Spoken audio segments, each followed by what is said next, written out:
अभिषेक कनौजिया द्वारका दिल्ली से सवाल कर रहे हैं कि हमको कोई वस्तु उपहार में, सही है, कोई वस्तु जी लोग जो त्योहारों में गिफ्ट जैसे कि मिठाइयाँ, साड़ी, वस्त्र इत्यादि देते हैं, क्या हम उसे मंदिर में और या देवताओं को चढ़ा सकते हैं? क्या चढ़ा सकते हैं? बोलो बंसीलाल जी, चढ़ा सकते हैं? गुरुदेव मिठाइयाँ तो हम भी चढ़ा देते हैं।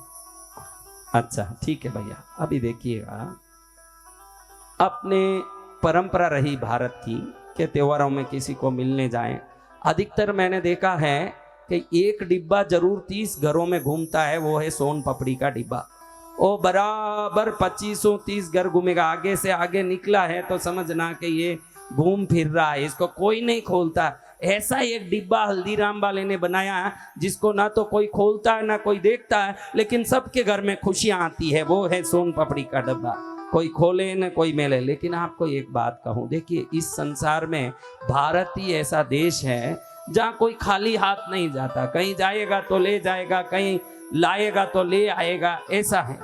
तो अधिकतर दीपावली हो, कोई भी पर्व हो, तो हमारे दक्षिण में कई लोग साड़ी, जैकेट, कुमकुम, हल्दी भी घर की सुहागिन को देते हैं और कई वस्तु देते हैं, और लोग इसको अपने देवता पर भी चढ़ाते हैं। ध्यान रखना एक बात, सबसे पहली बात अभिषेक कनौजिया जी, सबसे पहली बात यह है कि जब ये वस्तु आपको किसी ने दिया तभी ही ये वस्तु आपकी हो गई, अब वो उनकी रही नहीं।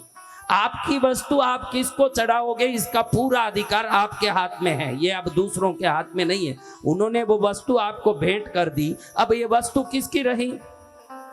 अब आपकी वस्तु आप जिसको चाहें दो, उसमें मनुष्य हो सकते हैं, पशु पक्षी हो सकते हैं, कई लोग गांठिया सेब लाके देते हैं, तो आपको अच्छा लगे तो अगले दिन कौवे को दे सकते हो। अब देखना यही बात है कि जो वस्तु लाया गया है ये पहले से ही किसी को चढ़ा हुआ तो नहीं है। वो प्रसाद बना के लाए हों तो आप दूसरे को नहीं चढ़ा सकते। वो पहले ही किसी को चढ़ा के फिर बोले कि ये प्रसाद है लीजिए, तो आप पहले किसी को चढ़ा हुआ प्रसाद दूसरे देवता को नहीं चढ़ा सकते। अगर वो कोरा है, किसी को नहीं चढ़ा है, फिर भी उसकी स्टैंडर्ड और क्वालिटी, उसकी जो गुणवत्ता है, इसको चेक करना जरूरी है। बहुत पुराना हो गया हो, साड़ी कपड़ा हो तो जर्जर हो रहा हो। कई लोग तो क्या है कि भेंट देने के चक्कर में आगे धकाते हैं ज्यादातर चीजों को जो क्वालिटी लेस होती है, जो गुणवत्ता से नीचे होता है, वो वस्तुओं को आप नहीं चढ़ा सकते। लेकिन जो वस्तु ताजी दिख रही है, अच्छी दिख रही है, पहले किसी को नहीं चढ़ी है,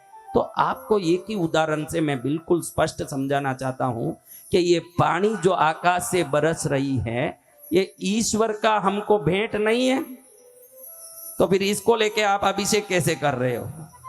तो पानी जो भगवान का दिया हुआ भेंट आप भगवान को चढ़ा सकते हो, तो इंसान के दिए हुए भेंट भी आप भगवान को चढ़ा सकते हो। इसमें कोई तकलीफ नहीं है। भले ही वो मिठाई हो, भले ही वस्तु हो, वस्त्र हो, किसी भी चीज को घर के मंदिर में आप चढ़ा सकते हो, इसमें कोई दो राय नहीं है। लेकिन देखना दो ही चीज है कि एक पहले वो चढ़ा हुआ है या नहीं। वो बिल्कुल शुद्ध और नूतन हो तो आप चढ़ा सकते हो। उनको ही पूछना, ये प्रसाद जो ला रहे हैं उनको पूछ लेना कि ये प्रसाद है, ये नया है। पूछने में कोई गलती नहीं, इसमें शर्म खाओगे तो नुकसान में रहोगे। ये नूतन है या प्रसाद है? प्रसाद है तो आप खाओ, नूतन है तो पहले भगवान को चढ़ा के ही खाओ और अच्छा, घर के देवता को चढ़ा के ही खाओ और अच्छा। लेकिन डेट देख लेना उस पर, पुराना है कि नया है कि शुद्ध है कि कोई गलत चीज चढ़ाना नहीं है। उसकी गुणवत्ता, उसकी क्वालिटी और स्टैंडर्ड को चेक करना है। उसकी आज की तारीख में उसका जो भी स्थिति है, चढ़ा हुआ है या नहीं, उसको चेक करना है। क्योंकि भगवान जितने चीज धरती में दिए सब भेंट ही है। हम पैसा दे के खरीदते हैं, लेकिन वृक्ष थोड़ी पैसा लेता है, पैसा तो कोई इंसान लेता है। आप नारंगी लाते हो, एप्पल लाते हो, द्राक्ष लाते हो, ये सब वृक्ष क्या पैसा लेके देते हैं? पैसा तो इंसान ले रहा। अगर जंगल में होते हम तो तोड़ तोड़ के लाके भगवान को चढ़ाते नहीं।